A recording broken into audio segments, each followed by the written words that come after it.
नमस्कार, जय भीम, जय शिवराय। आज आम्ही आंबेडकराईट यूथ फोरम या सामाजिक संघटनेच्या माध्यमातून सातारा जिल्हाधिकारी कार्यालयाच्या बाहेर लक्षवेधी भ्रष्टाचार पोलखोल आंदोलन सातारा नगरपालिकाच्या आरोग्य विभागाच्या मार्फत 2021ला जे टेंडर देण्यात आलं सोनगाव कचरा डेपो येथील संकलित होणाऱ्या कचऱ्यावरती प्रक्रिया करून त्याचं खतनिर्मिती प्रक्रिया व्हावी आणि त्या कचऱ्याची विल्हेवाट लावली जावी।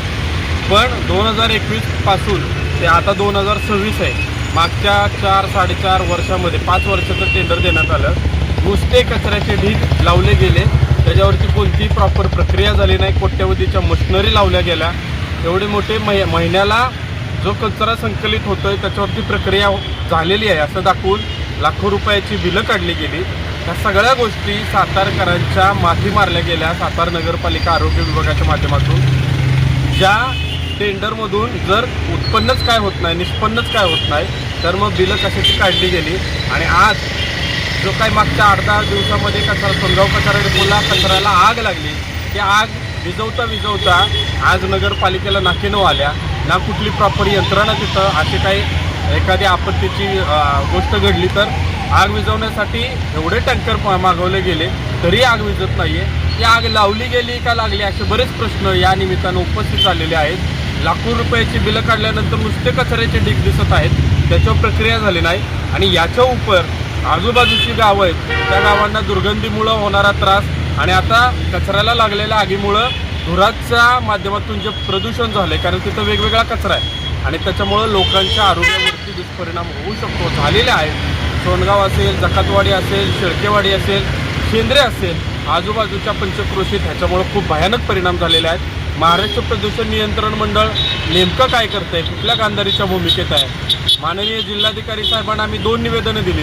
जिल्हाधिकाऱ्यांनी ह्याच्यावरती कडक ॲक्शन घेणं गरजेचं होतं, पण तेही झालेलं नाही आहे। आरोग्य निरीक्षकाला निलंबन करण्याचं आता नगरपालिकेचे मुख्याधिकारी नगराध्यक्ष म्हणत आहेत, पण आरोग्य निरीक्षक हा फक्त एक हिमनगाचं टोक आहे।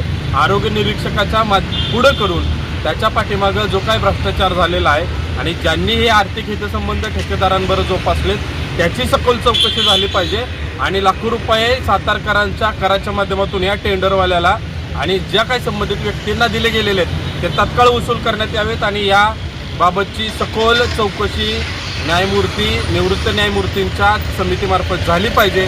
कारण हा विषय फक्त भ्रष्टाचारापुरता नाही, याच्या मागची गणितं खूप वेगळे आहेत आणि सातारकरांच्या खिशाला आणि आरोग्याला धोका निर्माण करणाऱ्या ह्या गोष्टी सातारा नगरपालिकेत घडतात।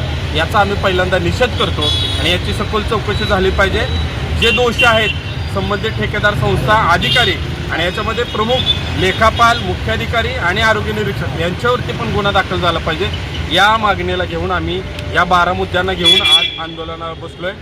जर जिल्हाधिकाऱ्यांनी याबाबत दखल गांभीर्याने घेऊन ॲक्शन घेतली नाही तर आम्हाला पुढचं आंदोलन तीव्र करावं लागेल आणि न्यायालयीन लढाई पण लढावी लागेल।